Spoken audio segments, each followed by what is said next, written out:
Hello friends, data structure सीखने की इस सीरीज में आज हम देख रहे हैं दो स्ट्रिंग को कंपेयर करने का प्रोग्राम।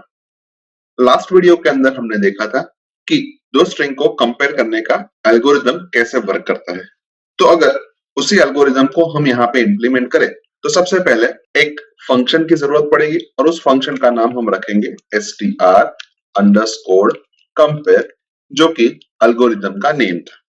उसके अंदर हमने दो पैरामीटर पास किए थे और वो दोनों पैरामीटर स्ट्रिंग थी, यानी कि हमें यहाँ पे दो कैरेक्टर एरे लेने पड़ेंगे। तो उसके लिए मैं यहाँ पे लिख देता हूँ character array A and character array B. उसके बाद एल्गोरिथम का सबसे पहला स्टेप था i इज इक्वल्स टू 0। उसके बाद हमें कुछ स्टेप्स रिपीट करने हैं, तो उसके लिए मैं यहाँ पे व्हाइल लूप ले लेता हूँ और व्हाइल लूप की कंडीशन के तौर पे हमें रखना है कि a ऑफ i जब तक नल नहीं है as well as b of i भी जब तक नल नहीं है तब तक हमें लूप को रिपीट करना है। उसके बाद हमें चेक करना है कि अगर a of i as well as b of i की वैल्यू इक्वल है या नहीं है।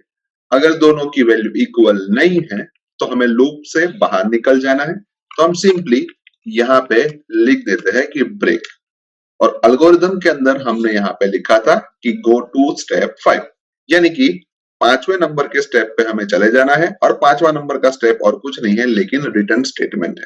तो ये लूप खत्म हो जाने के बाद हम सिंपली लिख देते हैं कि return a of i minus b of i, यानी ये a of i minus b of i हमें कुछ नंबर रिटर्न करेगा और इसी वजह से हम यहाँ पे फंक्शन की रिटर्न टाइप के तौर पे लिख देते हैं कि इंटीजर। अभी कोई भी फंक्शन हम बनाते हैं तो उसके लिए तीन चीजें जरूरी है। सबसे पहले फंक्शन का डिक्लेरेशन, उसके बाद फंक्शन की डेफिनेशन और उसके बाद फंक्शन का कॉलिंग। यहाँ पे हमने फंक्शन की डेफिनेशन ऑलरेडी लिख दी है, तो अभी हम फंक्शन डिक्लेरेशन कर देते हैं। लेट अस से इंटीजर str_compare और उसके अंदर हम दो कैरेक्टर एरे पास करते हैं, यानी अब हमारा फंक्शन का डिक्लेरेशन भी यहाँ पे हो गया। उसके बाद फंक्शन कॉलिंग हम मेन के अंदर लिख देते हैं, लेट से str_compare और उसके अंदर हम दो स्ट्रिंग पास कर देते हैं, लेट अस से a एंड b, और जो भी रिटर्न वैल्यू ये फंक्शन हमें करता है वो हम d नाम के वेरिएबल के अंदर स्टोर कर देते हैं, लेट अस से डिफरेंस। यानी अब ये तीनों वेरिएबल को हमें डिक्लेयर करना पड़ेगा। तो हम लिख देते हैं कि integer d as well as दो कैरेक्टर एरे, यानी कि character a 50 and character b 50। उसके बाद हम clr scr स्टेटमेंट लिख देते हैं ताकि हमें कोई प्रीवियस आउटपुट दिखाई ना दे, और लास्ट में हम गेट ch स्टेटमेंट लिख देते हैं। अब जो दोनों स्ट्रिंग हमने यहाँ पे फंक्शन के कॉलिंग के अंदर पास की है वो दोनों स्ट्रिंग को हमें यूजर के पास से रीड करवाना है। तो उसके लिए हम यहाँ पे यूज करते हैं कि gets a as well as gets b, और दोनों के ऊपर हम एक printf स्टेटमेंट लिख देते हैं, let's say printf enter a first string and यहाँ पे हम लिखते हैं एंटर अ सेकंड स्ट्रिंग।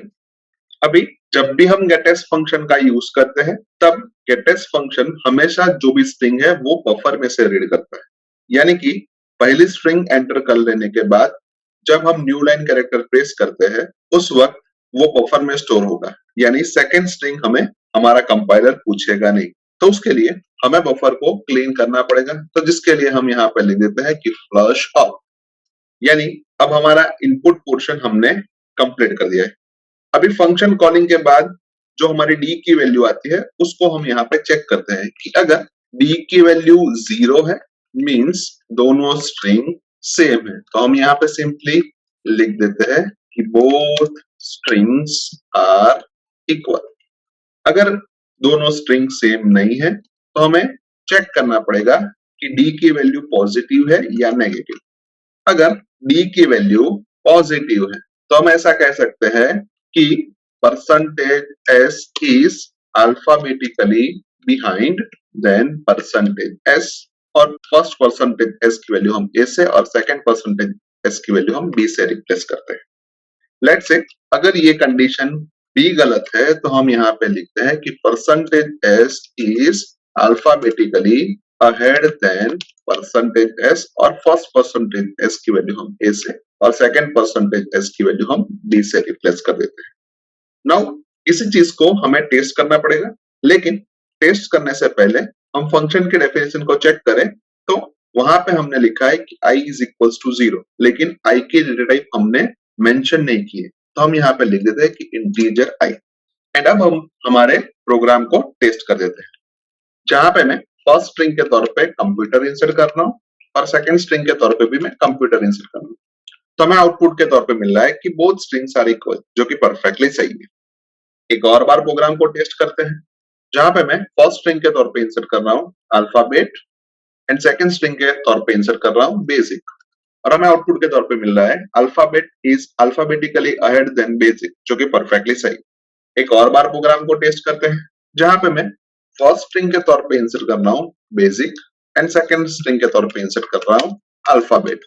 तो हमें आउटपुट के तौर पे मिल रहा है basic is alphabetically behind than alphabet, जो कि परफेक्टली सही है।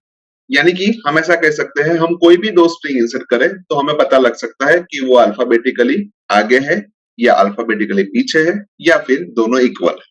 लेकिन यहाँ पे सिर्फ हमारे पास एक ही रिस्ट्रिक्शन है, जो कि है दोनों स्ट्रिंग की साइज। यानी कि हम मैक्सिमम 50 कैरेक्टर तक की दो स्ट्रिंग को ही कंपेयर कर सकते हैं।